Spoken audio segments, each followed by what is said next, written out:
रहीम अस्सलाम वालेकुम नादरीन, आप यूट्यूब चैनल देख रहे हैं। मैं इमरान खान हूँ। मौलाना फजलुर रहमान साहब को हीरो बनाने का सिलसिला जारी है और एक के बाद एक बयानात उनकी तरफ से आ रहे हैं, दूसरी तरफ से भी बयानात आ रहे हैं और पाकिस्तान की एस्टेब्लिशमेंट मौलाना फजलुर रहमान साहब को दिखाना चाहती है कि जैसे वो बहुत एंटी एस्टेब्लिशमेंट हैं और वो अवाम के बड़े हक़ में हैं और वो फ़ौजी मुदाखलत के ख़िलाफ़ हैं, ताकि उन्हें मकबूलियत मिल जाए।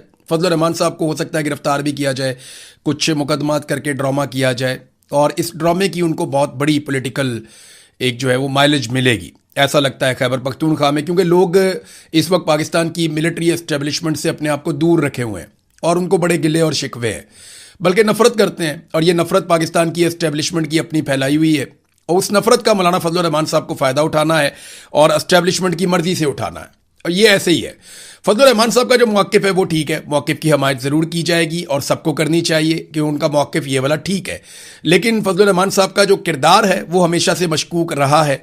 फजलुर रहमान साहब ने अपने किरदार को जिस तरीके से हमेशा वो यू टर्न लेते हैं उससे मशकूक खुद बना दिया है। फजलुर रहमान साहब माजी में खुद ही एतराफ़ करते रहे कि मैंने जर्नैलों के कहने पर काम किया, मैंने जर्नैलों के कहने पर हुकूमत गिराई, मैंने जर्नैलों के कहने पर हुकूमत बनाई और वो सारी चीज़ों के अंदर शामिल थे जो गंद पाकिस्तान के साथ मारा गया। एक दफ़ा नहीं, कई मरतबा मारा गया और हमेशा फजलुर रहमान साहब एस्टेब्लिशमेंट की बी टीम के तौर पे काम करते रहे, अक्सर एस्टेब्लिशमेंट की ए टीम के तौर पे भी काम करते रहे और एस्टेब्लिशमेंट मौलाना फजलुर रहमान स्टेटस को ये सारा कुछ एक ही है। लेकिन फ़िलहाल हीरोगिरी का एक सिलसिला जारी है। मौलाना फजलुर रहमान साहब को मार्केट में लॉन्च किया गया है एंटी एस्टेब्लिशमेंट इनकलाबी हीरो बनाकर। लोग इस पे बिलीव नहीं करते। मैंने सर्वे करवाया था तो 90% लगभग लोग ये कह रहे हैं कि फजलुर रहमान साहब बिल्कुल इनकलाबी आदमी नहीं है और ये सारी जालसाजी है। अब फजलुर रहमान साहब ने एक और स्टेटमेंट दिया। उन्होंने कहा जी कि मैं इनकी खोपड़ियों के अंदर इनके मगज़ को जानता हूँ। हाँ जी, आपने उनके साथ टाइम गुजारा हुआ है तो आप नहीं जानेंगे तो कौन जानेगा। ये जालसाज है। हमें इतना मालूम हो गया है कि असल रुकावट कहाँ पे है, इसीलिए निशाने पर वही लोग हैं। यानी ये एस्टेब्लिशमेंट का कह रहे हैं कि जनाब रुकावट यहाँ पे है फौज में, तो हम निशाने पे भी हमने उनको रखा हुआ है। दीन इस्लाम और तालीमात पर कोई कंप्रोमाइज़ नहीं होने देंगे। अच्छा, ये फटाफट मौलवी जो है ना, ये इस्लाम को बीच में ले आते हैं। जब भी कभी मौलवी का मामला आता है ना, मौलवी फटाफट इस्लाम को बीच में डालता है। फौज का मामला आएगा ना, वो फौरन गद्दारी का फतवा देंगे। यानी जैसे ही आप मिलिट्री एस्टेब्लिशमेंट फौजी जर्नैल के खिलाफ आप कोई बात करेंगे तो आप फौरी तौर पे गद्दार करार दे दिया जाएगा आपको। फौजी के साथ आपकी लड़ाई हो गई तो वो कहेगा जी आप गद्दार हैं। किसी फौजी के साथ आपका जाती मामला भी हो जाएगा ना, लड़ाई झगड़ा हो जाएगा, वो कहेगा गद्दार है। रिटायर फौजी के साथ भी हो जाएगा ना, वो कहेगा तुम तो ही गद्दार। तो फौजी के पास जो सबसे बड़ा हथियार होता है वो कहता है गद्दार है। सियासतदान जो है उसके साथ आपकी लड़ाई हो जाएगी, वो कहेगा तुम करप्ट हो, तुम करप्ट हो। और इसी तरह मौलवी के साथ आपकी लड़ाई हो जाएगी, वो कहेगा तुम इस्लाम के दुश्मन हो और तुम दीन के खिलाफ साजिश कर रहे हो। तो एक्चुअली इन सारे लोगों को पता है कि ये सारा कुछ जो खुद करते हैं ना वो दूसरे पे डाल देते हैं। ये साइकी है ना, ह्यूमन साइकी है। बहरहाल मौलाना साहब इस्लाम को बीच में ले आए। उन्होंने कहा हम जिंदा हों और हमारे सामने कुरानी उलूम को दफन किया जाए। कौन कर रहा है भाई दफन कुरानी उलूम को? थोड़ा अरसा पहले तो आप कह रहे थे फील्ड मार्शल आसिम मुनीर हाफ़िज़े कुरान है और आप उनकी तारीफें कर रहे थे। अब आप कह रहे हैं जी कुरानी उलूम को दफन कर रहे हैं, तो ये आप कैसे कह सकते हैं? दीनी मदारस को अवामी धारे में लाना चाहते हैं, बड़ी तनकीद वगैरह उन्होंने की। देखिए फजलुर रहमान साहब ने कई मरतबा ना, अब बिल्कुल उनके भाई ने एक दावा भी कर दिया। उनके भाई ने कहा जी कि जुर्रत है तो मौलाना फजलुर रहमान साहब पे पर्चा दो ना पर्चा देकर दिखाओ ना पर्चा। देखिए जो फजलुर रहमान ने स्टेटमेंट दिया ना, इसका आधे से आधा स्टेटमेंट अगर इमरान खान, बुशरा बीबी, अलीमा खानम या कोई और दे देता या कोई ईमान मजारी जैसी पाकिस्तान की बेटी दे देती या मारंग बलोच जैसी बलोचों की, पाकिस्तानियों की एक काबिल फ़ख्र बेटी इस तरह का कोई स्टेटमेंट दे देती, या यास्मीन राशिद साहिबा जो इस वक्त एक माँ की तरह दिखाई देती है पाकिस्तानियों को, या वो ऐसा कोई स्टेटमेंट दे देती, तो अब तक पर्चों पे पर्चे और गिरफ्तारियों पे गिरफ्तारियां हो जाती। लेकिन मौलाना फजलुर रहमान साहब के खिलाफ ये नहीं किया जा रहा। लेकिन डिमांड उनकी पार्टी की तरफ से आ रही है कि यार बात बन नहीं रही। हमने काफ़ी जोर लगाया है एंटी एस्टेब्लिशमेंट बयानियां बनाने का, लोग यकीन नहीं कर रहे, लिहाजा अब गिरफ्तारी करें, आप पर्चा दें। तो अब उनका भाई जो है वो चीख चीख के कह रहा है कि जुर्रत है तो मौलाना फजलुर रहमान पे पर्चा दो ना पर्चा देते क्यों नहीं है पर्चा दो। और उनका बेटा भी अलग से सख्त तकारीर कर रहा है, उनका भाई भी अलग से सख्त तकारीर कर रहा है। और बल्कि उनके भाई ने कहा वहां पे सेनेट में खड़े होकर के कबायली लश्कर बनाने का क्यों कह रहे हो, क्या वजह है कबायली लश्कर बनाने का कहते हो?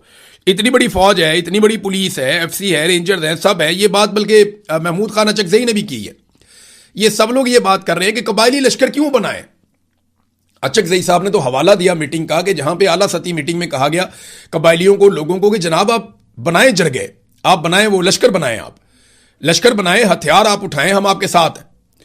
अब ये जो लश्कर बनाने की बात की जा रही है, इतनी बड़ी फौज है पाकिस्तान के पास, इतनी बड़ी तादाद में पुलिस है, एफसी है, लेवीज है, रेंजर्स हैं, इतनी सारी फोर्सेस हैं, इंटेलिजेंस एजेंसियां हैं, सब कुछ है। इसके बावजूद आपको लश्कर बनाने की जरूरत क्यों पड़ती है? देखिए, लश्कर बनाने की जो सबसे बड़ी वजह है वो ये है कि लश्कर में आम लोग होते हैं, तो जब लश्कर बन जाएगा तो आम लोगों की सपोर्ट ऑपरेशन के हक में आ जाएगी, और जब लश्कर बन जाएगा तो आम लोगों की तरफ से जो ह्यूमन इंटेलिजेंस है वो मिलना शुरू हो जाएगी। उससे पहले वो मिलती नहीं है।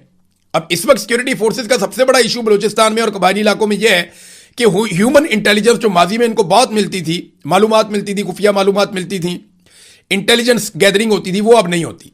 लोग कोऑपरेट नहीं करते, मकामी लोग जो है वो सिक्योरिटी फोर्सेस के साथ कोऑपरेट नहीं कर रहे, क्योंकि वो ऑपरेशन के सख्त खिलाफ हैं, वो ऑपरेशन होने नहीं देना चाहते। और ऑपरेशन ना होने देने की वजह यह है कि इससे पहले जितने ऑपरेशन हुए उनमें जितने वादे किए गए वो सारे वादे तोड़ दिए गए। लोगों को उनके घरों से निकाला गया, वापस लाकर बसाया नहीं गया। लोगों के घर तोड़ दिए गए, कारोबार तबाह कर दिए गए, वापस उनकी मदद नहीं की गई। लोगों के साथ जितने भी वादे किए वो पूरे नहीं किए, बल्कि जो लोग लश्कर बना रहे थे वो लोग टारगेट किलिंग में बाद में मारे गए। लिहाजा अब लोग ऑपरेशन के खिलाफ हो चुके हैं। तो मौलाना फजलुर रहमान साहब के ऊपर तनकीद करने में सबसे आगे जो इस वक्त कमर बस्ता है एक मुजाहिद, वो ताहिर अशरफी है। ये प्रेस कॉन्फ्रेंस के महाज के ऊपर कमर बस्ता मुजाहिद है, और जो आगे वाली सफ़े हैं उनके अंदर ये इस वक्त जंग लड़ रहे हैं, जहाद कर रहे हैं ताहिर अशरफी साहब। और हर जगह प्रेस क्लब में जाते हैं, हर जगह पे प्रेस कॉन्फ्रेंस करते हैं, हर जगह पे कॉन्फ्रेंस करते हैं, हर जगह पे वो फील्ड मार्शल की तारीफें दिन रात एक किया हुआ उन्होंने, वो तारीफों पे तारीफें कर रहे हैं। और शोहदा के लिए वो रोते भी हैं, बिलकते भी हैं, बहुत परेशान होते हैं। ताहिर अशरफी ये एक्चुअली क्यों कर रहे हैं? ताहिर अशरफी को ना कई मरतबा मौलाना फजलुर रहमान साहब ने और उनकी पार्टी ने शर्मिंदा किया माजी में। ये एक दिन बैठे हुए थे, इनको उठा भी दिया, उठो भाई निकल इधर से। तो ताहिर अशरफी साहब बैठे थे बड़े चौड़े होके प्रेस कॉन्फ्रेंस करने के लिए, तो फजलुर रहमान साहब आए तो इनको उठा के खड़ा कर दिया, इनको वहां निकाल दिया साइड पे। तो बेचारे वहां से निकले बड़ी शर्मिंदगी के साथ, वो भी शर्मिंदगी है।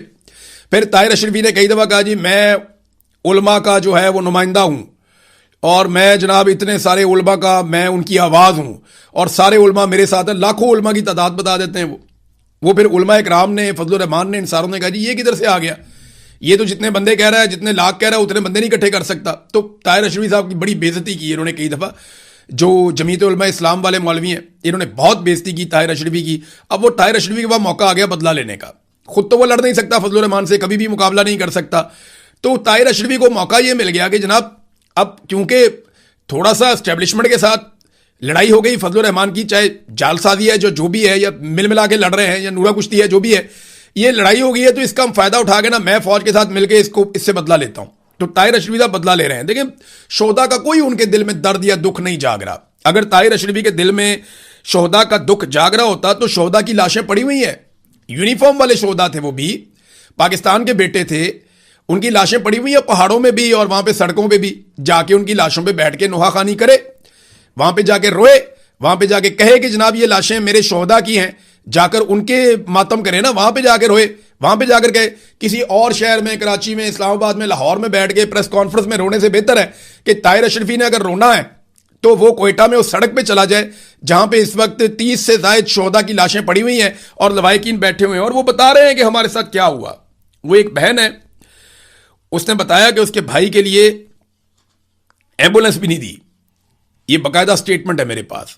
वो बहन बता रही है कि मेरे भाई के लिए एम्बुलेंस भी नहीं दी, और हम एम्बुलेंस मांग रहे थे, सरकार ने हमें एम्बुलेंस भी नहीं दी और मना कर दिया। यानी अगर तुम हमें लाशें नहीं दोगे तस्वीरें बनाने के लिए, वीडियोस बनाने के लिए, तो हम तुम्हारी लाशों के लिए एम्बुलेंस भी नहीं देंगे।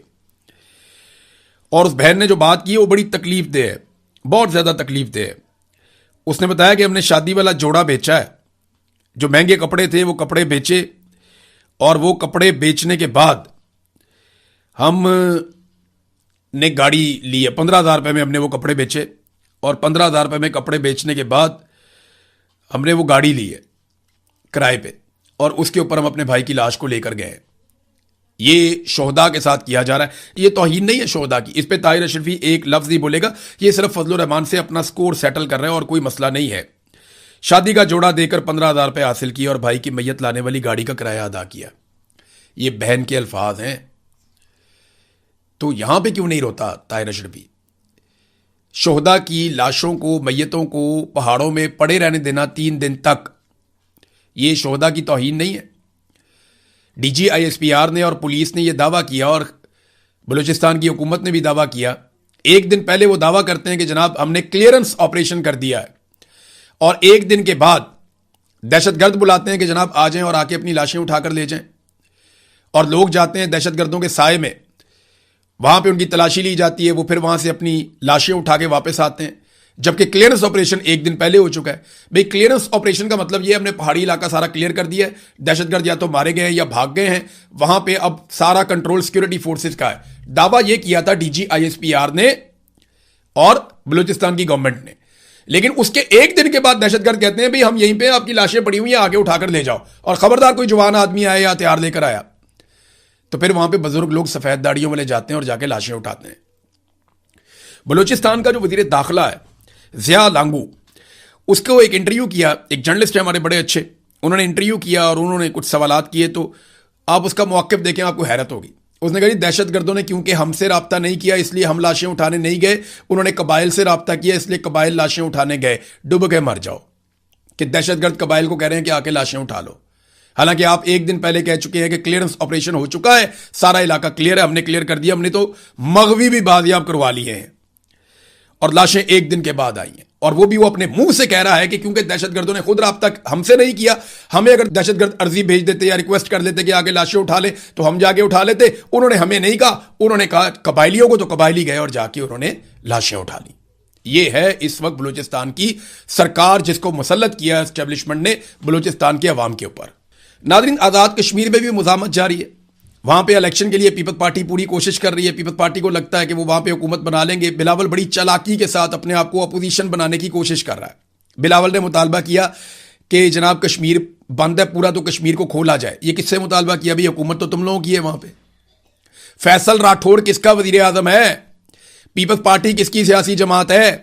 पीपल्स पार्टी की हुकूमत है आजाद कश्मीर में, उसी ने कलअदम करार दिया, उसी ने सरों के ऊपर इनाम रखा, उसी ने सिक्योरिटी फोर्सेस को बुलाया, उसी ने रास्ते बंद किए, उसी ने खुराक बंद करवाई, उसी ने गोलियां चलवाई, उसी ने बंदे मरवाए, उन्होंने ये आईजी लगाया हुआ है और आईजी हर जगह पे दंदनाता फिर। ये सारा कुछ पीपल्स पार्टी ने किया और बिलावल वहां जाके अपोजिशन बन गया कि जनाब आलमी सतह पे सालसी करवाने वाले यहां पे भी नजर करें। क्यों भाई? आजाद कश्मीर एक अलग इलाका है, उसकी एक अलग टेरिटरी, उसका अपना एक अलग आइन सिस्टम, सुप्रीम कोर्ट, सब कुछ उसका अपना एक अलग है, और आपकी वहां पे हुकूमत है। अमन देना आपकी रिस्पॉन्सिबिलिटी है। वहां पे आपने बुलाई इतनी सारी सिक्योरिटी फोर्सेस, आप जवाब दें आपने क्यों बुलाई? ये ऑपरेशंस आपने और आपकी सरकार ने करवाए, आप जवाब दें आपने क्यों करवाए? यानी ये वहां बैठ के टिल्ले मुंह के साथ अपोजिशन बन जाएंगे और हम सारे यकीन कर लेंगे। कश्मीरी बेवकूफ हैं, वो रोटी को चोची कहते हैं, उन्हें पता नहीं चलता कि ये खुद हुकूमत में है। बिलावल की हुकूमत है और बिलावल मुतालबा किससे कर रहा है? फील्ड मार्शल से, शहबाज शरीफ से मुतालबा कर रहा है। और भाई तुम्हारी यहां पे हुकूमत है, तुम एक नोटिफिकेशन जारी करो, ये कलअदम का स्टेटस खत्म करो ना उनका। एक नोटिफिकेशन दूसरा जारी करो, इनके ऊपर जाली मुकदमे खत्म करो। एक और नोटिफिकेशन जारी करो, ये जाली सीटें जो है इनको भी खत्म करो। ये जो जालसाजी जिसके ऊपर वो कहते हैं जी हमारा मैंडेट कब्जा कर लेते हैं, वो भी नोटिफिकेशन जारी करो। एक और नोटिफिकेशन जारी करो, फौरी तौर पर सिक्योरिटी फोर्सेज को वापस भेजो। एक और नोटिफिकेशन जारी करो, इनके जायज मुतालबा तस्लीम करो, बात खत्म हो जाती है। भाई हुकूमत में बैठ के किससे डिमांड कर रहा है? ये बिलावल की चालाकी है। वो हुकूमत में भी बैठता है और अपोजिशन भी बनता है।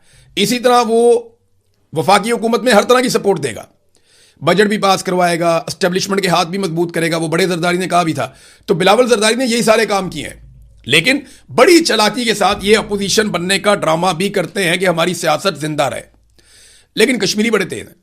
सरदार तनवीर इलियास ये ज्यादा हल्कों से इलेक्शन लड़ रहे हैं। ये अपने हल्के में गए तो अवामी मुजामत का उनको सामना करना पड़ा और पॉलिटिकल एक्टिविटी जिस तरह वो करना चाहते वो नहीं कर पाए। लोगों ने कंपेन को रोका, उसमें रुकावटें डाली। ये नाजरीन सूरत-ए-हाल है आजाद कश्मीर में। लोग वहां पे डटे हुए हैं और अभी वो इंतजार कर रहे हैं, क्योंकि उन्हें कहा गया था कि आप हमें 5-6 दिन का टाइम दे दें। तो अब उन्होंने 22 तारीख तक का टाइम दिया हुआ है। 22 तारीख को अगर लॉन्ग मार्च शुरू होगा तो आजाद कश्मीर की सूरत-ए-हाल दोबारा खराब हो जाएगी।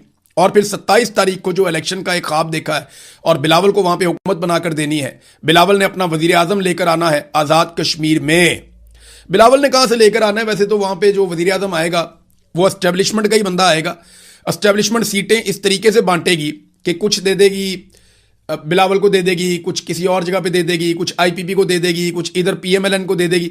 वो इस तरह का मतंजन बनाएंगे कि फिर वो अपना बंदा देंगे कि जनाब आप ये वाला बंदा अगर वजीर आजम बना लेते हैं तो हम आपको ये वाले वोट दिलवा देंगे, ये कर देंगे, वो कर देंगे। तो बंदा तो वहां पे एस्टेब्लिशमेंट ने अपना लेकर आना है, अगर वो इलेक्शन करवाने में कामयाब हो गए तो। और अगर इलेक्शन का पूरी तरह से बाइकआउट कर दिया आजाद कश्मीर के अवाम ने कि no rights no vote, no justice no vote, आप इंसाफ नहीं दे सकते, हमारे हुकूक नहीं दे सकते, तो हम वोट नहीं दे सकते। अगर आजाद कश्मीर ने यह रवैया अपना लिया तो और बड़ी मुसीबत बनेगी। जावेद हाशमी साहब की एक वीडियो में देख रहा था। अब इस वीडियो की मैं तस्दीक इसलिए नहीं कर सकता कि मैंने सिर्फ उनके अकाउंट के ऊपर यह वीडियो देखी, और 1 घंटा पहले जब मैं वीडियो रिकॉर्ड कर रहा हूं उससे 1 घंटा पहले उन्होंने ये वीडियो पोस्ट की।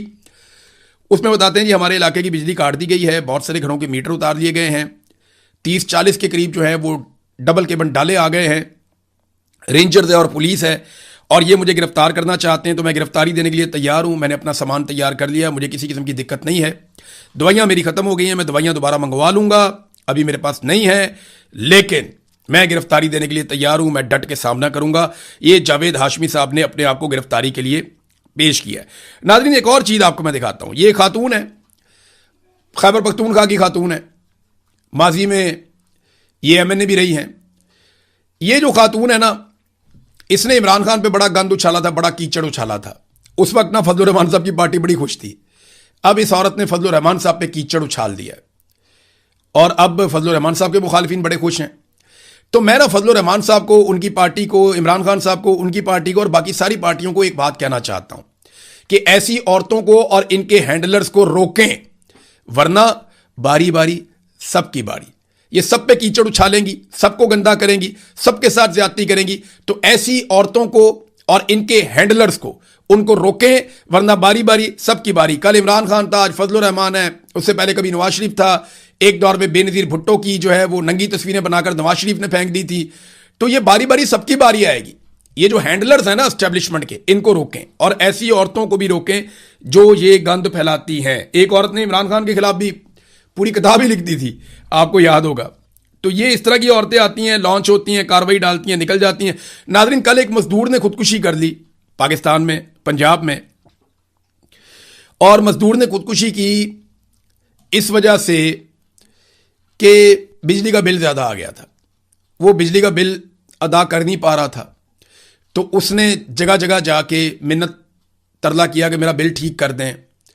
वो दौड़ता भागता रहा और बहुत ज़्यादा उसने कोशिश की, धक्के खाने के बाद फिर उसने अपनी जान दे दी।